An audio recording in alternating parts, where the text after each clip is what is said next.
Hello, my name's John Dexter and welcome to my channel. The other day I did a video on taking images of trees and woodlands, and it was actually out on the Purbeck Hills. And I was very lucky to caught a day when it was very misty, and I got some nice images of the trees in the mist. But as I was explaining in that video, and if you want to have a look at it, please do, how difficult I find it to photograph woodlands and trees. But anyway, I've come out to the New Forest in Dorset today to see if I can get some more images of some trees. It's a bright sunny day, a bit cold, but a beautiful day anyway. It's very difficult to explain what I'm looking for, really, and even I don't know until I sort of see it. And I think it's one of those things that once you see an image, it just sort of jumps out at you. Yeah, as I say, it's very difficult to explain, but we'll sort of carry on and see what we can find. And if I do find anything that sort of stands out, I'll explain what it is that sort of struck me about it. The trouble is, you know, my photography, ICM, is not like traditional photography, so we're not actually looking for the same sort of composition that would make a good a sort of traditional photograph. But we'll have a walk around this woodland and see if anything stands out, and as I say, if it does, I'll run through with you what caught my eye about it. So we're surrounded by trees here. I always find it's nice, silver birch trees I find are always nice to photograph. Well, the trees are actually silver, that's probably why they call them silver birch, actually. But yeah, there's nothing is jumping out at me at the moment. But I think the other thing is with ICM photography is, especially with trees, you have to sort of take some images of them and sort of see what result you get. And I think you have to sort of look at the result you're getting from it and sort of think to yourself, well, what do I like about that? Or what don't I like about that? And you have to sort of take that forward and sort of learn from it. And I think that's especially the case with photographing trees, because it's not really till you get home and have a look at them that you sort of know whether it's going to work or not. I mean, Chris Friel and what's the other chap's name? Doug Chinnery. They've both done some beautiful images of trees, and I think they, especially Doug Chinnery, I think he sort of does a lot of multiple exposure of trees. But I have tried that in the past and it just doesn't seem to work for me. I don't know. He's obviously better at it than I am.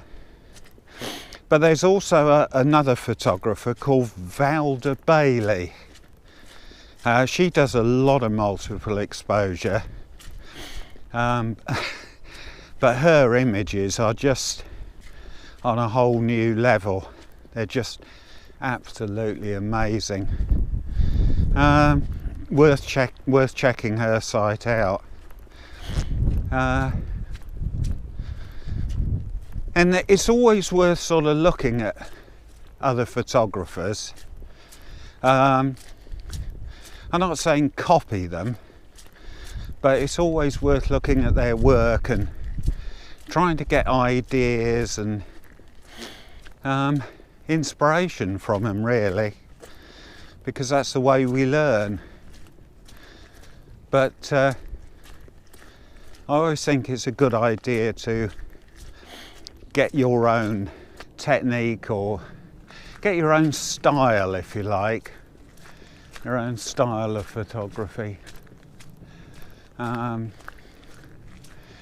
otherwise you just end up being a clone of someone else. But yeah, I really can't see anything here that is doing it for me, so I think we'll jump back in the car and sort of go down the road a bit, see what we can find down there. I've just pulled into a car park here, just on the edge of the forest, and something just sort of jumped out at me, and it's this bunch of trees just here, and just to the left of it you've got like some posts sticking up out of the ground. I don't know what it is about it, it just sort of appealed to me, and I think I like the way the ground sort of drops off to the left and the posts sort of lead you in to the sort of image of the trees, and it's got a couple of trees by the side of it. Don't know, it just sort of, as I was saying before, when you see something, you sort of do tend to know that that could make a good image, and I think this could perhaps make it for a good image. So I'll grab the camera and see what we can do with it. So I've got a 70 to 210 lens on here because it's a fair way away, so I want to draw it in. I've got a 6-stop neutral density filter on it because I want to control the shutter speed via the aperture, so a 6-stop should sort of pull the light down enough to give me hopefully about half a second sort of shutter speed. I've got the white balance set on cloudy, which I think is about right for today.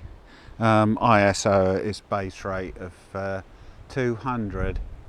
So yeah, we'll what I've got in mind here is to I think I'm going to do this in portrait orientation, because I think that will suit the image better, you know, being the tall trees. And probably the movement I'm going to do is from down to up. You don't want to go from up to down because it will basically take the trees off the top of the image, and you don't want that. So we're going from down to up, and I'm going to give it a little wiggle as well, like that. Not quite that much, but that's just showing you sort of roughly the movement I'm doing. So yeah, a little wiggle down to up, so we're sort of doing that. The reason for that is I want to sort of give the tree a little bit of sort of movement sideways. So yeah, we'll what have I got? I've got it on f11, which is giving me just under half a second, which should be fine. So yeah, we'll give it a go, see what happens.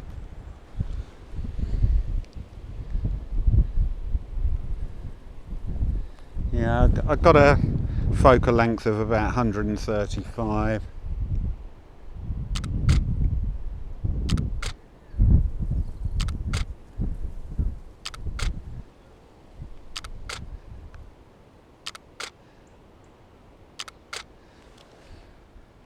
Just because you're taking intentional camera movement and the image is never sort of clear, in other words it's sort of blurry, it doesn't mean that you don't want to focus. You always want to focus on the image, so that's something worth bearing in mind.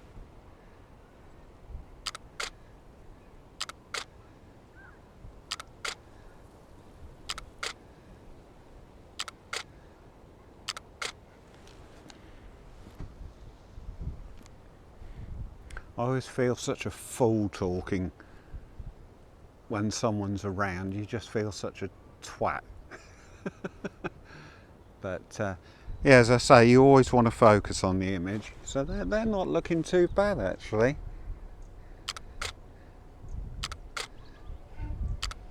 Yeah, so a little wiggle, side to side, up and down. And I'm going to do a few without the wiggle, just sort of down to up, see what that does. But this is the thing with ICM, you just got to try different movements, different speeds, just really see what works and learn from it. It is a big learning curve, but you know, if I was to take sort of 200-300 shots of this today, if I get one or maybe two out of it, I'm doing well. So you've got a big throwaway rate, I'm afraid. Yeah, so that gives you an idea of what I'm doing with this image. So we'll see what they're like. Well, I hope you've enjoyed this video, and I hope it's probably helped you out a little bit if you want to try a bit of ICM. As I said before, it's a lot of fun. If you have, please leave a like below, and leave a comment if you like. Every bit of feedback is appreciated. I actually got a couple of what I thought were fairly good images of the trees on that day, so I'll put those up at the end of the video. But I've also got some links below to my website and also my Instagram account, so if you want to check that out, it'd be much appreciated. So yeah, if you would consider subscribing to my channel, it would really help me out to sort of make future videos like this. So yeah, I think that's pretty much it. So all that's left to be said is thank you very much for watching. See you again soon. Bye for now.